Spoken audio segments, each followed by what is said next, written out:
দেওবাৰে পুৱা প্ৰায় 10:30 এক গোপন সূত্ৰৰ পম খেদি ডিফুৰ চৰচৰিত খণ্ডযুক্ত হেৰোইন আৰু নগদ ধনসহ 3টা সৰবৰাহকাৰীক আটক কৰিবলৈ সক্ষম হয় ডিফু আৰক্ষীয়ে। সৰবৰাহকাৰী 3টা ক্ৰমে আব্দুল খালেক, তেওঁৰ পত্নী গীতা দাস আৰু খাইৰুল উদ্দিন ওৰফে বাবু। 3ৰ পৰা আৰক্ষীয়ে 3টা চাধা টেমা আৰু এটা প্লাষ্টিকৰ চাবোনৰ বাকচত প্ৰায় 15 গ্ৰামতকৈ অধিক খণ্ডযুক্ত হেৰোইন উদ্ধাৰ কৰিবলৈ সক্ষম হয়। লগতে আব্দুল খালেকৰ ঘৰৰ পৰা 23,640 টকাৰ নগদ ধনো উদ্ধাৰ কৰা হয় বুলি জানিব পৰা গৈছে।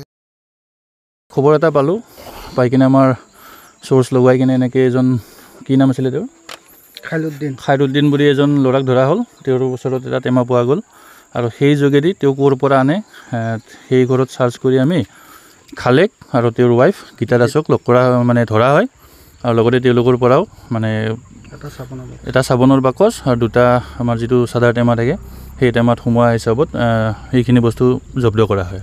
টোটেল আমাৰ চব মিলাই কিনে 15 গ্ৰাম হ'ব আৰু এই ছাছপেক্টেড হেৰইন। এতিয়া এৰেষ্ট এতিয়া কেছ ৰেজিষ্টাৰ হ'ব আৰু এতিয়া তেওঁলোকৰ এগেইনষ্টত বাকী কামখিনি আমি কৰি গ'লোঁ। এতিয়া কেছ মতে চলি থাকিব আৰু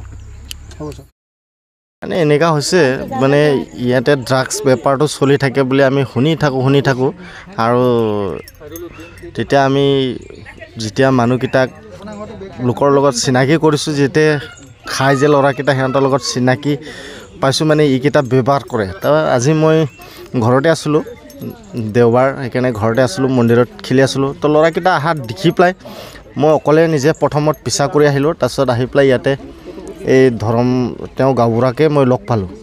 তাৰপিছত দুজনে আহি পেলাই আমি ঠিক সিহঁতেও গাড়ী লৈ পেলাই গৈ আছিলে, আমিও সেইফালৰ পৰা আহি আছিলোঁ। মুখামুখি হওঁতে ৰখাই পেলাই মই তাৰ হাতত পালোঁ আৰু তেনেকৈ তাক ধৰাৰ লগে লগে মই সুধিলোঁ ক'ৰ পৰা আনিছে। তো সেই ক'লে খালেক বুলি মানুহজনৰ নাম ক'লে। তো আইচি সিহঁতক ফোন কৰিলোঁ, ছাৰহঁতে আহি পেলাই ঘৰত ৰেড মাৰাৰ লগে লগে তেওঁৰ বেক চাইডত লুকাই থোৱাত পাইছোঁ আৰু আমি ড্ৰাগছ। এইটো অনুমানটো মই ক'ব নোৱাৰোঁ, যিহেতু এইবিলাক বস্তুটো আমি নাজানো। পেকেট এইটো চাবোন বক্স একটা আছিলে, চাদা টেমাটো 3টা আছিলে। খালি ঘৰত 2টা আৰু এই ৰাস্তাত একটা পাইছোঁ। এইটো চৰচৰি বুলি কয়, ধৰম সিং ৰহাং বুলি কয় নাজানো, কিন্তু আমিতো আগৰ পৰা চৰচৰি বুলিহে জানো আৰু 2বাৰ 3বাৰমান জেলত গৈছে বুলি শুনিছোঁ। হয়। মইতো ইয়াত নাথাকোঁ, মই মোৰ গাঁৱটো সেইফালেদি অহা যোৱা কৰে সিহঁতে। তো আমাৰ গাঁওখনৰ পৰিৱেশটো বেয়া হৈ আছে, গতিকে আমিও গাঁওখনৰ মই ছেক্ৰেটাৰী হয়, সেইকাৰণে আমিও দায়িত্ব আছে বুলি আমি ধৰিব লগা হৈছে আৰু। এইটো গাঁওখনৰ নাম এনে ধৰম সিং তেৰাং গাঁও বুলি কয়। এইটো চৰচৰি।